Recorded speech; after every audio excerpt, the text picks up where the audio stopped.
Merci, docteur Koussouri.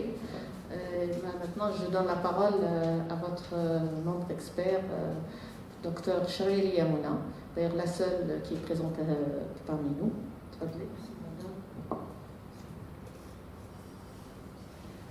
Donc, je vous remercie, Madame la Présidente. Tout d'abord, je tiens à remercier vivement Madame Mouchkadi pour son exposé, qui était assez exhaustif. Donc, je tiens également à la remercier pour m'avoir impliquée dans son travail. J'ai eu un très grand plaisir, un immense plaisir d'examiner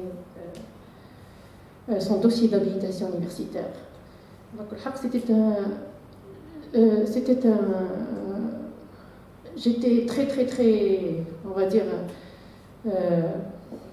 émue par la qualité et le nombre de travaux qu'elle a pu diriger et entretenir. Donc un parcours qui a commencé en 93 quand même. Peut-être moi-même je ne suis pas habilitée à examiner un tel parcours aussi riche en travaux. Donc je vous félicite. Je ne suis pas là pour vous jeter des fleurs, là je dis la vérité. Franchement, le nombre de travaux qu'elle a pu mener, le nombre d'étudiants qu'elle a pu encadrer, la qualité des travaux, que j'ai consulté quand même certains masters, quelques masters qu'elle a, c'est des travaux de rigueur. Donc je vous félicite également pour l'homogénéité de votre parcours. Donc vous avez commencé avec une thématique que vous avez pu suivre et développer, et ça c'est pas n'importe quel chercheur peut parce que vu les conditions, vu les moyens de bord, c'est pas évident. C'est pas évident du tout. Mis à part le profil qui est le systématique. Systématique, les gens ils sont ici, qu'est-ce que ça veut dire la systématique? Je vais pas, c'est pas pour banaliser les autres domaines, mais il est SLN, il y a par exemple une manip à réaliser, une recette à appliquer que c'est pas facile. Les gens du domaine comprennent parfaitement ce que je suis en train de dire. Donc pour trouver des gens qui ont la systématique morphologique et pour finir un domaine pareil, c'est pas évident. Les gens se sont convertis par la biologie moléculaire, parce que vous pouvez avoir des résultats plus facilement et plus... Donc je vous tire un chapeau pour ceci. Autre chose, Nadia, donc j'ai été émue par votre parcours pédagogique, le nombre de matières que vous avez enseignées et le type de matière que vous avez enseigné. Enseigner la zoologie, c'est pas facile. Vous êtes notre référence en zoologie également, c'est mon opinion personnelle. Enseigner en matière aussi balèze que la zoologie pendant 18 ans, c'est pas facile. C'est pas facile du tout. Assurer des TP, assurer des TD, c'est pas facile du tout. Donc d'ailleurs, c'est tout le moyen. Donc votre parcours est canadien. Donc on n'assiste pas. Donc j'étais antécédée par mes collègues, Madame professeur docteur Koussouri. Donc votre parcours est assez appréciable. J'ai une toute petite question pour laquelle je n'ai pas trouvé une réponse pour les régions d'échantillonnage que vous avez choisies. Donc vous avez travaillé sur plusieurs contrées dans notre pays, entre autres des Andes semi-arides. Donc l'échantillonnage que vous avez effectué au niveau de la région d'Également. Donc vous avez pu travailler sur votre taxon qui est Coléoptère carabidae, donc ça c'est clair. Et en plus de ça, vous êtes projeté sur plusieurs autres taxa, à savoir les arachnides et les lépidoptères. Donc on a par exemple que le lien entre les divers taxa c'est un peu loin. Donc quel était votre motif? Par exemple, travailler sur les coléoptères carabidae, ensuite choisir de travailler sur des espèces, sur un taxon auxiliaire tel que les arachnides.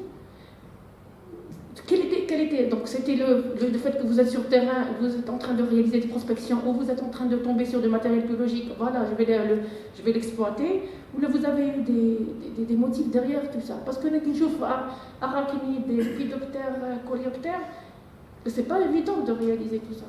C'est pas... Je ne sais pas comment répondre, mais j'ai voulu m'intéresser à tout ce qui est arthropodes auxiliaires. Et je ne sais sais pas, parce que les araignées, parce qu'il y a toujours une relation entre araignées et carabidés. Donc ils ont presque le même rôle. Les araignées, c'est des bioindicateurs et ils contrôlent les ravageurs. Mais c'est parce que c'est toujours le même biotope qui est peuplé par les Oui, états. on les trouve toujours associés. Donc c'est la disponibilité du Voilà. matériel biologique qui vous a incité voilà, à... quand je fais mon échantillonnage, il y a les pièges, c'est la même méthode d'échantillonnage. Donc les araignées, on les récolte toujours. Donc du moment que je récolte, pourquoi pas profiter de... En fait, c'est la disponibilité du matériel. Donc j'ai passé beaucoup de moments pour apprendre un petit peu. Je ne le maîtrise pas. Et j'ai constaté... Pour les araignées, je ne maîtrise pas, c'est-à-dire peut-être 70%. J'allais justement vous... j'ai constaté que vous êtes limité à l'échelle générique pour les araignées. Pour les araignées, c'est du fait un déficit d'identification. Je peux identifier quelques espèces. Ah d'accord, je comprends. Celle qui est rouge, qui est listée, pour le pas. Parce qu'on a des certaines qui ont donné à l'écart. Donc je peux arriver à quelques espèces. Vous pouvez aller loin. Mais je suis en train d'apprendre avec des gens spécialisés. Mais généralement, quand on est spécialiste dans un taxon, je suis en train on peut donner plus. Voilà. Ma dernière question. J'ai constaté que, à travers vos divers travaux, vous n'êtes pas intéressé au stade juvénile. Pourquoi? Vous êtes intéressé également aux imagos. Par difficulté d'identification. Il y a trop de travail à faire. Me focaliser sur les adultes, c'est largement suffisant pour moi. Parce que aller au stade juvénile, je vais rentrer dans un gouffre et je ne vais pas ressortir. Mais souvent, vous pouvez tirer des informations qui seront très très utiles par rapport à l'écologie des adultes, par rapport à la reproduction des adultes, par rapport à la biologie des adultes. Oui, je sais que pour les carabidés, surtout que c'est des insectes. L'état larvaire, pour les carabidés, en général, ils sont hypogés. C'est des larves hypogées. Donc c'est difficile d'y accéder. Difficulté d'échantillonnage. Voilà. Donc en général, pour l'étude des larves, on fait des élevages. Puis il y a l'œuf, l'éclosion, etc. Donc pour étudier les caractères morphologiques, etc. Donc on fait ça chez les carabidés. Mais pour échantillonner sur terrain, c'est très difficile de... Parce que généralement, il est plus utile de prendre le cycle biologique entier de l'insecte parce que c'est un d'ample données qui pourront vous aider à, par exemple, je ne sais pas, à interpréter certains résultats qui restent des points d'interrogation parce que généralement, ce sont des insectes holométaboles. Et parce que quand nous avons des insectes holométaboles, ça veut dire des stades juvéniles partagés avec l'imago les mêmes caractéristiques abiotiques, là on peut en tirer beaucoup d'informations. Mais ça reste une perspective. Ça reste une perspective. Voilà. Donc sur ce, Nelsia, je vous remercie infiniment. Donc je vous félicite pour votre parcours appréciable. Merci. Et il est incontournable d'être face à un dossier pareil et ne pas. Merci. Chapeau. Donc je rends la parole à Madame la Présidente. Merci Madame. Je vous remercie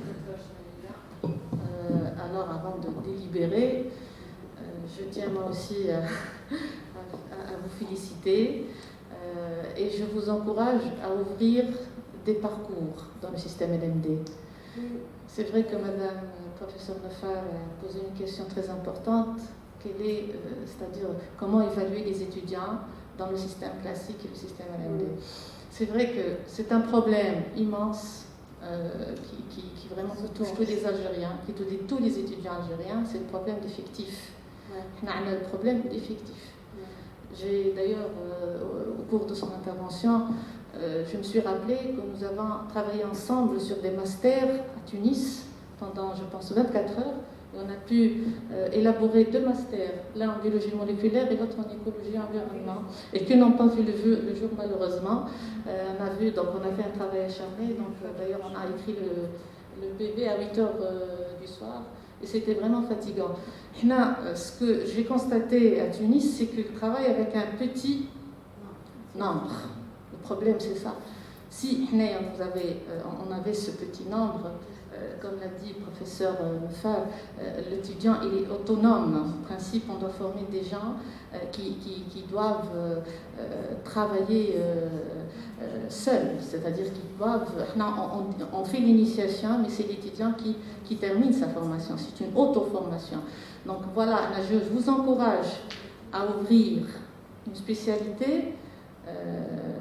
Pourquoi pas systématique, voilà, hein, une licence ou un master. Ouais, il faut qu'on forme des gens systématiquement. Il faut former des gens, ouais, voilà. Il faut former parce que c'est le travail comme ça.